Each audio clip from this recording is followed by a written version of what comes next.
Hey everybody, my name's Josh, and you're watching Lemon Blossom Farms. If you're new to our channel, welcome. We appreciate you tuning in. If you are a returning viewer, thanks for coming along and continuing on to explore this awesome journey of homesteading in your local backyard. Today's video is going to be covering 3 essential tips to help raise the biggest broiler chickens right in your backyard. A lot of people are concerned about raising broiler chickens as the complexity of it, and what we want to do with this video is help to dispel the myth of it being difficult and also give you some great advice on how you can maximize the size of your chickens so that you can process and have the largest birds available sitting right in your freezer and hopefully in your oven. So starting off, we're going to go kick off with tip number 1, which is prepare. Just like with anything else, whether it's chickens, a garden, or a full-fledged large farm, preparation is going to be key. Our choice for meat chickens is going to be the Cornish cross bird. The Cornish cross is bred for maximizing meat on the bird in a short amount of time as possible. Cornish crosses are typically processed at an age of approximately 8 weeks, give or take a week. We also want to make sure that our brooder is ready to receive our day-old chicks. We want to make sure that our heat lamp is there. We want to make sure that we have fresh water available and that we have a good feed for them. Also, ensuring the processing items are together and working. We like to do this in the beginning because it helps us later on so we don't get caught in any hiccups when it's time to come process our birds. Tip number 2 is going to be feeding. Cornish cross chickens eat a lot of food. For us, we always feed a specific diet of meat bird feed, or broiler feed is what you'll hear it called sometimes. Broiler feed is typically a higher protein content type food, and it also has minerals and supplements in it focused on encouraging weight gain in those birds. Day-old chicks up to about 2 weeks are going to be on a starter blend of feed. This starter blend is focused on encouraging good, healthy growth of young chicks. We allow them to have this feed 24 hours a day, 7 days a week for the first approximately 2 weeks. We will monitor our chickens to see if they're starting to gain a little too much weight and adjust that feed accordingly as they get older into that 2-week period. But for those first 2 weeks or so, maybe even into 3 weeks, we want to keep them on feed 24/7. Between 2 weeks and 7 weeks, we're going to switch over to more of a raiser or grower/finisher feed. That feed is again aimed at really packing the mass on and the volume and the meat of that chicken. At this point, we're going to start a 12 on, 12 off feeding process. That means for 12 hours, we're going to feed the chickens an open feed. And then for the next 12 hours, we're going to take all the feed away and the chickens are not going to have feed for them. The purpose of this is to ensure that the chickens maintain a healthy weight gain. As I said before, the Cornish cross chicken is aimed at gaining as much weight as possible in as short of a time period as possible.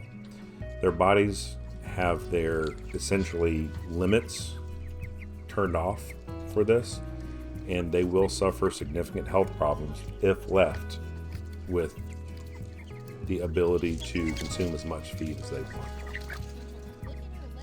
At about 3 weeks, we're going to be taking our chickens out onto pasture. For us, that's just our backyard. We have about 3/4 of an acre that our entire yard consists of. Our backyard's less than half of an acre. So we put in a housing mobile coop for them. This allows our chickens to supplement with grass clippings, things they can find in the dirt, bugs and stuff like that. We always find it critical to put our birds out on pasture as soon as reasonably possible. We want the feathers to be coming in on our birds. We also want them to be a good and healthy size and be able to withstand any weather changes that may occur. At 7 weeks, we're getting ready to start process our chickens. We're going to put them on a continue that razor/finisher style feed. We're going to continue on with the 12 hours on, 12 hours off feeding style as well. At this point, we are going to be closely watching our birds for size. If they are starting to get too big, we may look at doing an earlier processing than 8 weeks. We may look at 7 weeks for processing. If they are looking a little on the small side, or if they've suffered maybe some heavy weather changes and they're kind of showing stunted growth, we may extend that time before we process them out to 9, possibly even 10 weeks. Before we process chickens, at about approximately that 8-week mark, we're going to pull their feed 12 hours before processing.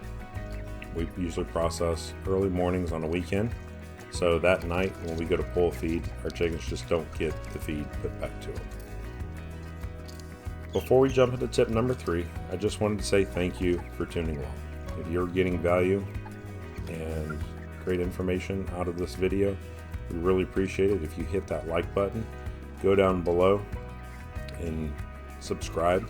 That way you can stay tuned to any new videos that we have coming out and stay updated on what's going on in our little homestead. Tip number 3. Tip number 3 is housing for your chickens. We're going to go through 2 different housings for our chickens as they go through their 8-week life. We're going to start out with a brooder. A brooder is a smaller, more enclosed space where you raise your chickens. For us, our brooders are going to be about 4 foot by 2.5 foot. Because we only raise 25 broilers, we don't need a very large space because we are going to move those broilers out at approximately a 3-week age. Starting out for your broilers, you need 3 things in that brooder. The first thing that all chicks, not just broilers, are looking for is heat. Young chicks, day old or so, are looking for warmth. That is going to be their first goal, is to stay warm. That 90 to 92 degree mark is going to be critical for them in those first few days. Next, we are going to be looking for water. As you saw in the beginning of this video, we are dipping our chickens' beaks in the water as they come out of the box into the brooder. That's just letting them know that that's where the water is for them to go to. Third thing that's critical for a good brooder is fresh feed. As I talked about earlier, for this first couple weeks, they're going to have constant access to feed. Our feed for our chickens is going to be a mash style, and we get that locally from a local farm where we pick that up from, and it's just access 24 hours a day from them starting out. Our brooder is going to get lined on the bottom with pine flake. We use the fine cut style. That's going to allow any waste from the chickens or anything that gets spilled out to get covered up and absorbed, and then we take that out, compost it, and it goes right into our garden. The other type of housing our chickens are going to be in at about that 3-week mark is going to be a coop. Our coops are mobile. As you can see here, they're approximately 2 foot high. They're 8 foot wide and 8 foot deep. We have wheels on the back and a handle on the front so that we can move our coop every single day. Studies have found that chickens that are put out on pasture as early as possible, with them staying healthy and safe, is going to result in a lower feed consumption and also result in a larger carcass weight when you go to process your birds. So the sooner you can get them out in your backyard, the better off you're going to be. Our coop is going to be sturdy. We don't want predators to be able to get access to that in any way. So we use 1/4-inch hardware cloth. We do not use chicken wire. Chicken wire will rust and things will get into it.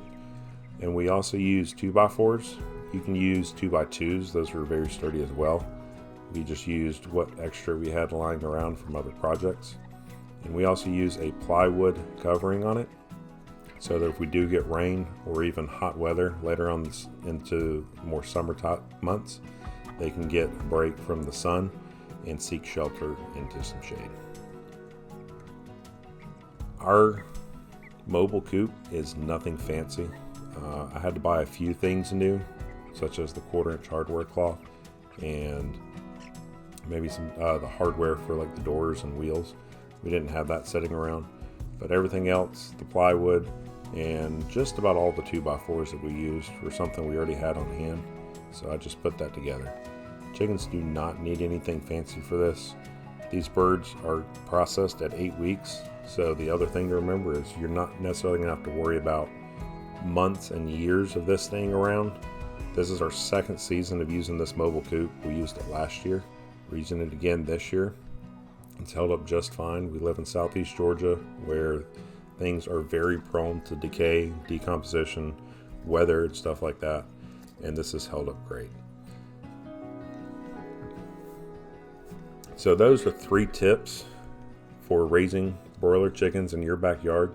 I'd like to give you guys some extra stuff here now to wrap up, and that's going to be research your stuff. I watch and listen to a lot of videos and ebooks, online audiobooks from Joel Salatin. Joel Salatin is a great resource for learning about chickens, whether it's just in your backyard or you're trying to raise chickens on a business level, or you're trying to start in small and then build into it. Joel's a great resource. His farm, which is Polyface Farms in Virginia, has a lot of really good information. They've done a lot of trial and error for their things, and Joel's information that he passes on is great. We also try to interact with others in our community. When it comes to processing your birds, a great resource is your local agricultural extension office. Reach out to them. Some of them have processing equipment that you can rent, or reach out to other homesteads around you. Facebook is a great resource for looking for stuff like this, where you could borrow, rent, trade, barter, something like that, to get access to maybe like a chicken plucker, a scalder, and stuff like that. And also, don't forget, ask down below in this comment section. We love sharing our information and our experiences with you, and we really hope that you give this a try.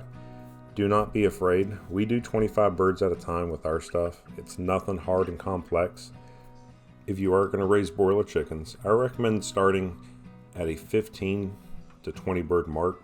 That's a good number to be able to raise and not have to worry about too much.